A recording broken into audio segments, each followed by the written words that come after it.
Good evening, everyone. Thank you for coming. We'll go ahead and start the meeting. First item on the agenda is to consider approving the minutes held on September 11th. I'd make a motion, we approve the minutes and sign the warrant. Second. Motion made, second. All in favor? Thank you.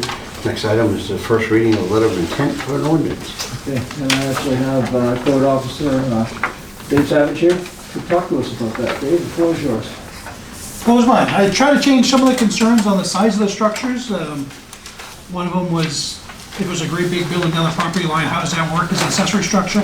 So I looked at the average typical garage, which is usually under 1,000 square feet. So I figured any structure less than 2,000 square feet would be the current setbacks at 15 feet, and anything less than that, the smaller garages, sheds, typical two-car garages, would be able to reduce them down to 10 feet on the side that the roof pitches to, and if it's a gable end, 5 feet to that property line, in order to get them closer to the property lines, so some of these smaller lots can actually have these buildings. Dave, on the third page there, I noticed, I think the dark ones are where you're making the changes on paragraph D. Yes, On the first part of the paragraph there, you say, shall be located at least 5 feet from the side and rear. And then the next paragraph says, shall be located 15. I think you should put an at least in there too, rather than just a number like you did in the first paragraph. I can do that. And also in the last paragraph that you changed there, where it says 12 feet in height can be 5 feet, maybe you should say not less than 5 feet or something like that. I don't know, whatever you think, but No, that's fine. it makes it match up with the first paragraph a Yes. little I better. agree with that.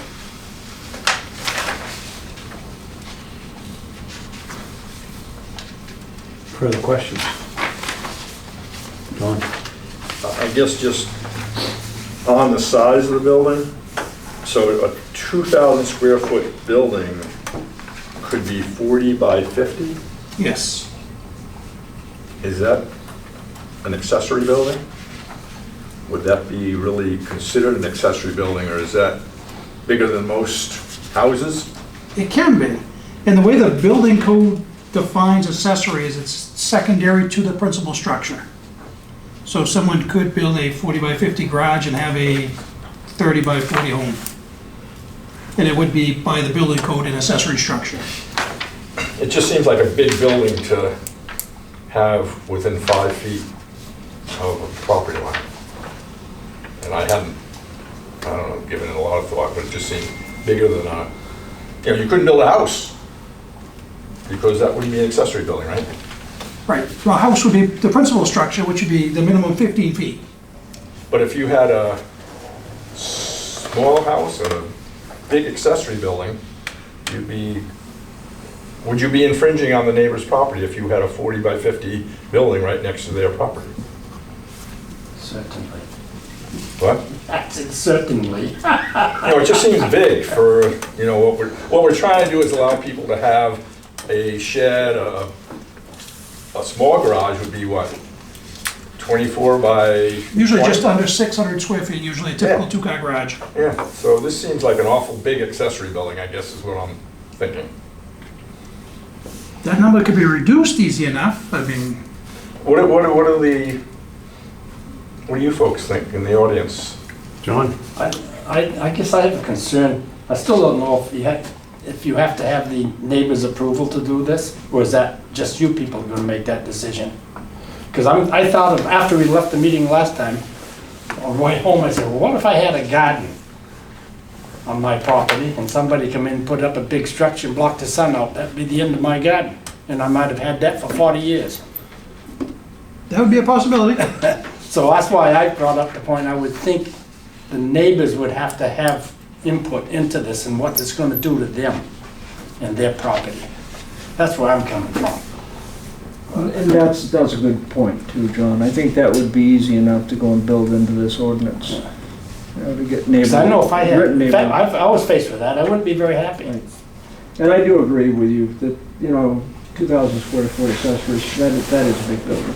Because if you get 2,000 square feet, how high up in the air are you gonna be with this thing? And if it's right next to somebody's house, it's only 15 feet from the property line, it's 20 feet between the two of them. So I think that we should take a look at that number and bring that down, maybe to a garage size. But, you know, that's almost commercial building size. And maybe those two things would Kind of, make it realistic, I guess, from Right, my right. thinking. How about a height requirement on it? I know, block again, so much should be so obstructive. Once, I don't know. Yeah, it goes to your point, if it's a two-story, well, we'll go two-story building. Even at 1,000 square feet, that could be infringing on the neighbor's sunshine. Maybe the neighbor's approval would take care of that. But I just would hate to, 14 feet? 14 feet. from the property line? No, 14 feet high. Yeah, I was just thinking height. Yeah, no. Height for a shed, you know? It's supposed to be for a shed. Shed, or even people have inquired on two-car garages on some of the smaller in-town lots. Just because if they sit out at the 15 feet, they really can't get a two-car garage in because some of the lots are so small. What would a two-car garage height be typically? 16, 17 feet with an average 512 pitch roof at the peak. And if you made it lower than that, would that crimp the building too much? You know, the 15 feet, 14 feet. But then if you have the neighbor's approval, I guess it's not as stringent. I think what we can do with this is we can take this back and tweak this a little bit, take into consideration everything that everybody's saying. I don't disagree, that's probably too large for this to work. And, So if you're gonna let the abutting property owner okay it or not okay it, why limit the size? good point. He's the only one that's aggrieved if you build a 3,000 square foot building right next to his property, if he doesn't care. So if we're gonna, again, if we're gonna allow the abutter to complain or to disallow it, I don't see the point in having any size. if they sign off, and then it gets put into a deed of record on it so that we have that authorization from the previous neighbor. And then if the guy next door who doesn't have a garden wants to eventually sell it to somebody who'd like to have a garden, that's his loss, but Right. he should have figured that out before he granted approval. Seems so. I guess, but we're still looking at these as accessory buildings. Would the landowner who wants to build a house within 5 feet, would he argue that, well, my neighbor can build a 2,000 square foot garage, but I can't build a house closer than 15 feet? And my house is only 1,600 square feet. It's a good point. So, you know, I guess there are, Yeah, but other principal structures, your homes and businesses, the separation, a lot of it comes right out of, the code and probably even in FPA, I have to look at it, for life safety, for, excuse me, fires and stuff like that. A typical car garage, could it burn? Sure, but I mean, there's no really life safety measures there because they are an accessory structure.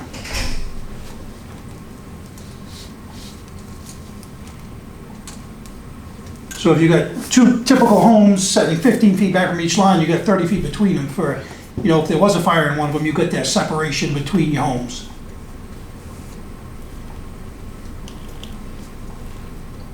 Can you control at a later date if the person repurposes that building? Besides he Sure what wants you're to? asking? Huh? I'm not sure exactly what you're asking, John. What if he wanted to make an apartment out of that building at a later date? 10 years down the road. I've seen a lot of that. It happens. Over the years, oh yeah. Yeah, because time changes, people Yeah, change. somebody else Rules might buy it, change. move in and say, hey, Right, that's a big right. building that I don't need, I'm gonna repurpose it to. I think we'll take this back and rethink this and put a little more time into it. Take everything into consideration that was stated here. And there's no time limit. You could build an accessory building and then next year decide to divide it into 3 apartments. Needs more work. So it's gonna be You want tabled to go at a later date. Sorry. Item number 3 tonight is the first reading of general assistance ordinance. And Jan will take care of this one. So every October, these ordinance appendix come in front of the council, get proposed through MMA. We go strictly by what MMA has for an ordinance, and these are just very minimal increases in every one of these appendix. We're required to have a first and a second reading on these also. And if you have any questions, happy to answer. I make a motion, we accept this as the first reading of these amendments. Second. All in favor? Thank you. Managers report. We're clear on that, we go into executive session? So this time we'd like to enter into executive session for acquisition of real estate property. Develop, what? Does anybody have anything before you leave? Oh, I want to open it up to David, Nate, Mr. Harrington, Dave. Nothing? Gentlemen, thank you for coming tonight. Sorry, short meeting. Perfect. Says the mayor of Madison. So he has time now to go work on that. Yeah. Yeah. You thought that would be easy, huh? Yes, you're up next. Oh. You're up Nothing's next. easy. John.